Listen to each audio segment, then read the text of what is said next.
durante el ejercicio. El gasto cardíaco también. Primero, recuerden que el ejercicio, pues, necesita una actividad, ¿verdad? Es decir, produce calor además y, por tanto, activa el sistema nervioso simpático. Todo parte de ahí. Es decir, va a haber descargas simpáticas, adrenérgicas, que estimulen el corazón y los vasos sanguíneos. Y, por tanto, las funciones hemodinámicas, incluso cardíacas, van a cambiar en este paciente. Si hasta aquí teníamos todo lo que hemos mencionado, es en reposo, por si acaso. Ahora vamos a ver los cambios que ocurren en una actividad física, ¿ya? En un músculo, cuando esté en reposo, el flujo aproximadamente para 100 gramos es de 3 a 4 ml por minuto de sangre, porque no necesita mucha actividad. Recuerden muy bien que estamos hablando de músculo esquelético y saben ustedes el proceso de contracción en músculo esquelético, ¿verdad? Requiere ATP, en otras palabras, ATP, gran consumo de ATP. Esa es la gran diferencia con el músculo liso. Pero un paciente que esté con una actividad intensa, corriendo, cualquier actividad, lo que usted quiera, básicamente va a haber una contracción activa, por tanto va a haber mayor unión de actinas y de miocinas y por tanto mayor consumo de ATP. Por tanto, ¿qué tiene que hacer? Tiene que aumentar por su flujo, porque la necesidad aumenta, la demanda en este caso está aumentando, ¿verdad? La necesidad aumenta y por tanto tiene que suplirse esa necesidad. Y por tanto, las arterias y las venas son las que deben cumplir ese rol de poder abastecer. Por tanto, en un músculo vemos, fíjense, de 50 hasta 80 ml por minuto de sangre, lo que en reposo era hasta 4 ml, nada más. ¿Cuáles son, por tanto, los reajustes que va a haber?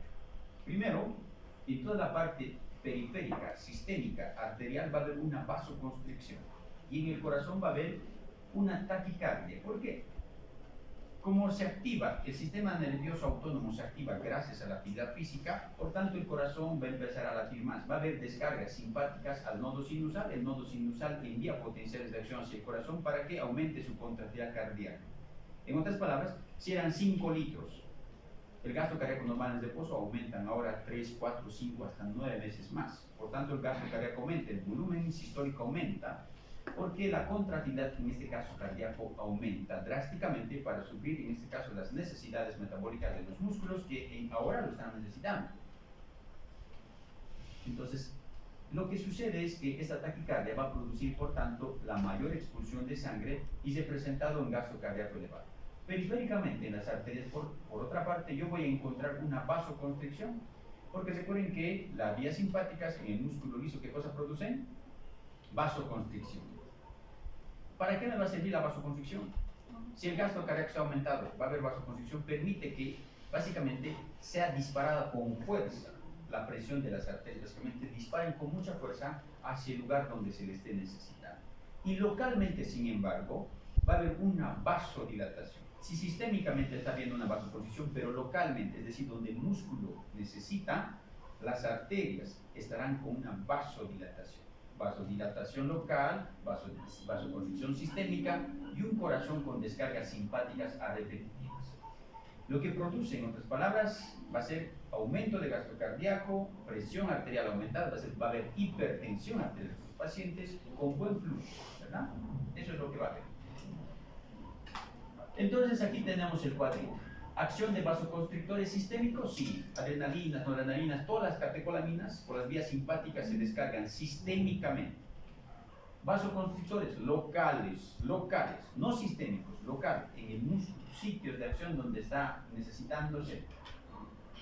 Por tanto, esto promueve básicamente que el flujo local aumente en exceso por el aumento del gasto cardíaco. Ahora, localmente, ¿cómo se produce esta vasodilatación? ¿Ya? Recuerden, en primer lugar, está causado por esto. Primero, la reducción, en este caso, de oxígeno. Si está habiendo una vasoconstricción sistémica, recuerden que también en la parte inicial las arterias van a provocar una vasoconstricción. Y habíamos mencionado en músculo liso que la disminución de oxígeno provocaba relajación del músculo liso. Esto sucede en estos casos, porque disminuye el oxígeno. Y recuerden que el músculo esquelético, en este caso músculo como tal, es también aeróbico, necesita oxígeno para su metabolismo. Por tanto, si no hay o disminuye el flujo de oxígeno, el músculo se relaja. Estoy hablando de músculo liso, de los vasos sanguíneos. Seguidamente, básicamente, va a haber la adenosina. Es un vasodilatador que va a provocar más o menos un tiempo determinado. No va a provocar mucho tiempo, es un tiempo nada más. Básicamente como unas 2 horas. produce una vasodilatación local, lo que promueve, lo que garantiza una vasodilatación, es decir, flujo durante ese tiempo. Seguidamente, van a activarse otros sistemas para poder contrarrestar, y básicamente porque la adenosina deja y cesa su función, y por tanto, si uno de ustedes hace ejercicio 3, 4, 5 horas, va a necesitarse más. Y por tanto, aquí vienen, en este caso, la liberación de presiones de potasio, liberación en este caso de más moléculas de ATP, ácido láctico, incluso localmente, todos estos factores que habíamos mencionado. El pH cambia localmente por el exceso, en este caso, de trabajo. Y si hay exceso de trabajo, el anabolismo es aumentado y también el catabolismo, sus desechos también aumentan, a medida que hay requerimiento de oxígeno, pero también el CO2 aumenta, ¿verdad? Y por tanto, lo que voy a ver localmente es un cambio de pH, y esto va a producir una relajación en el músculo liso. Entonces, todos estos permiten que localmente le esté llegando demasiada sangre, porque las arterias distales estarán como apretando, en otras palabras. Aprieten ustedes por ejemplo, una manguera, sale con flujo chorro, ¿verdad? Con mucha fuerza. Eso es lo que está sucediendo sistémicamente, pero localmente está abierto esa boquilla, pónganle, de esa arteria, o en este caso. ¿Por qué? Porque está relajado, porque el cambio del pH ha hecho producir esa situación fisiológica. De un modo, por tanto, que la hipertensión sistémica le provea fuerza, flujo, riego, y localmente se produzca vasodilatación y el músculo pueda continuar su rol de trabajo, mientras sea necesario. ¿Ya?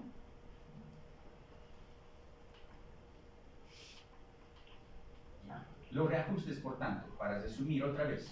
Primero, el corazón aumenta su frecuencia cardíaca por la vía simpática, ¿verdad? Hay descargas de nodo sinusal, hay taquicardia en estos pacientes, y de este modo aumenta el volumen sistólico y el gasto cardíaco aumenta.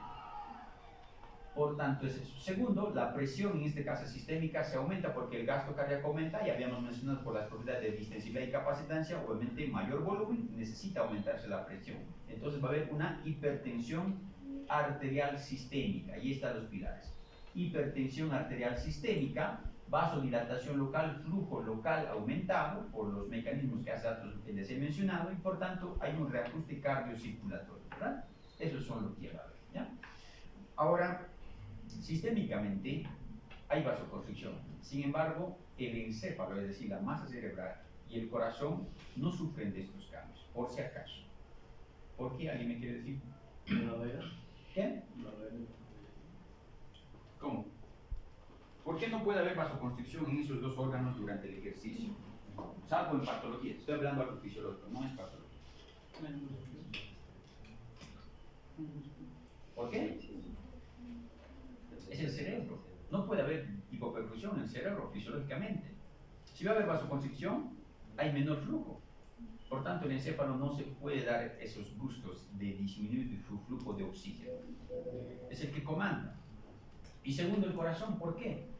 Porque es el que está haciendo el trabajo, el que está bombeando, el que está haciendo que haya una contractilidad aumentada. Por tanto, no se puede dar el flujo de disminuir su oxigenación local. Es decir, su riego no puede cambiar.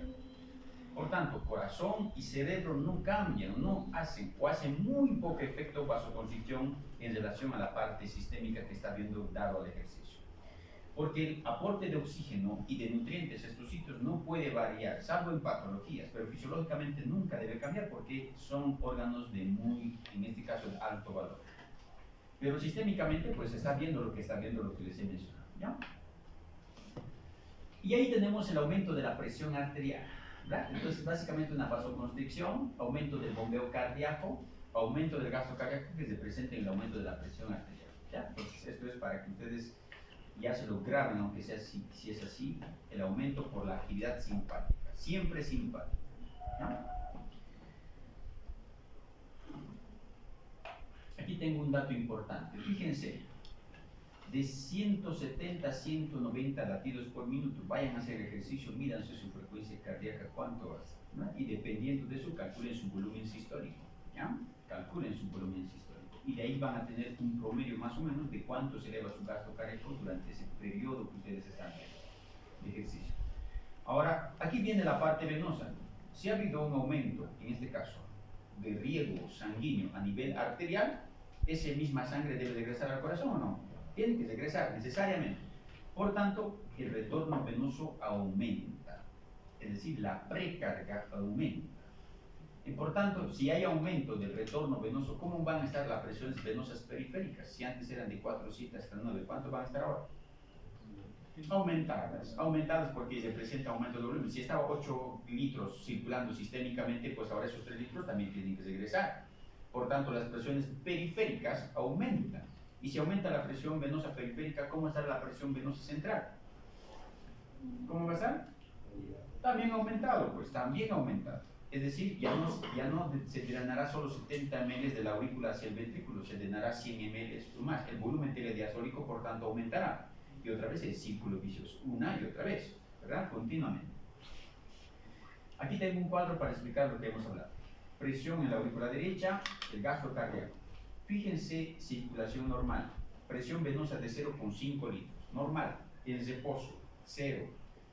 Ahora suban ustedes, fíjense la presión, 20 milímetros hasta 30 milímetros de mercurio máximo, recuerden, no puede ir más allá de la aurícula derecha, esa es su presión máxima de tope. Ahora, la actividad en relación al gasto cardíaco, ¿cuánto sube? Si antes era 5 litros, ¿a cuánto está subiendo? Hasta 25 litros. Se multiplica, ¿verdad? Incluso hasta 9 veces se puede multiplicar el gasto cardíaco durante una actividad muy intensa. Entonces, vemos nosotros las variaciones en relación a este reajuste cardiocirculatorio, ¿ya? En relación a las presiones periféricas, tanto arteriales como venosas. La circulación coronaria va a tomar un flujo diferente. ¿Por qué habíamos mencionado? Porque en este caso su flujo no puede variar. Porque ¿quién está realizando básicamente ese proceso de contracción para que haya reajuste circulatorio sistémico? Es el corazón. ¿Quién permite que ese gasto cardíaco aumente? Es el corazón. El corazón, su músculo cardíaco, sufre los aumentos de la precarga y de la poscarga. Él es el único que sufre de ambos lados. Por tanto, durante el ejercicio, básicamente, su actividad también aumenta y, por tanto, su flujo riego sanguíneo también debe, en este caso, suplirse de manera adecuada. ¿Ya? Y ahí vamos a ver algo importante que ustedes van a ver. Primero, en la sístole, cuando hay un proceso de contracción, básicamente hay menor flujo capilar. Porque el músculo está en plena contracción, por tanto, comprime las paredes de las arterias y, por tanto, permite menor flujo. Pero en cambio, cuando va a haber diástole, si estén relajando los músculos, ahora sí, básicamente, lo que no se suplía, ahora sí se va a suplir y por tanto nosotros vamos a tener mayor flujo capilar en relación a las arterias. ¿Ya? Entonces aquí los mecanismos un poco varían en relación con la parte sistémica. Lo mismo yo puedo mencionar del tronco encefálico por si acaso, no puede cambiar. Ya, entonces, el control del flujo coronario, aumento de la fuerza de la contracción cardíaca de la bomba muscular por esa actividad simpática extensa, representará por tanto también un aumento del volumen del flujo coronario, ¿verdad? Así como los músculos esqueléticos, así también este músculo cardíaco debe necesitar un aporte en exceso, porque básicamente es el que está realizando todo ese trabajo, ¿ya? Entonces, por tanto, va a haber mayor consumo de oxígeno y por tanto su riego también debe aumentar. Entonces, por eso es que va a haber un aumento de la dilatación coronaria, debe vasodilatarse para provocar y básicamente abastecerse de su flujo normal. ¿No? Cardiopatías isquémicas, no vamos a entrar a eso, hasta aquí vamos a tocar, el resumen, aquí vamos a quedar. Véanse que el tema es corto, aunque parece largo, pero solo se resume a lo que les he hablado. Aquí. Paciente que esté con actividad física intensa necesita mayor riego de oxígeno. Por tanto, el músculo local básicamente necesita mayor oxígeno, nutrientes, moléculas de glucosa y todo lo demás para su metabolismo. Por tanto, localmente va a haber una relajación, primero en este caso por la caída de oxígeno y segundo por la adenosina 2 horas y posteriormente por los demás iones que se van a liberar a ese sitio, provocando relajación de su músculo liso, lo que permite que haya una vasodilatación local. Sistémicamente está habiendo una hipertensión arterial para provocar un aumento de la presión y de este modo que le llegue mayor riego, porque el gasto cardíaco ha aumentado de 6, 7 hasta 9 veces porque hay una actividad intensa en el corazón, su fuerza de contracción ha aumentado tanto que hay una taquicardia, el volumen sistólico aumenta, el gasto cardíaco aumenta y por tanto la presión arterial se dispara para que pueda suplir de esta manera al músculo que está necesitando en ese momento. Ahora, ese gasto cardíaco elevado debe retornar al corazón, por tanto, este mismo debe retornar al corazón. Por tanto, va a representar un mayor aumento de la presión venosa periférica y la presión venosa central también debe aumentar. Máximo hasta 30 milímetros de mercurio y en la periférica hasta 90 milímetros de mercurio. ¿Ya? Entonces, ¿de qué va a depender de esto? Del control simpático, siempre, del control simpático. Los únicos lugares donde no, o donde no hay cambios es en el corazón y en el cerebro, ¿verdad? No puede haber, porque ellos sí necesitan constantemente de su flujo. Uno, el corazón, porque es el que está haciendo toda esta actividad, y el cerebro, porque básicamente no puede darse el lujo de entrar con una hipoperfusión, ¿ya? Preguntas hasta aquí de ambos temas, si tienen. Ya, si no hay ninguna pregunta, hasta aquí la siguiente semana su repaso general, ¿ya? Y en sus clases estos dos temas. Eso es todo, ya puedes decir.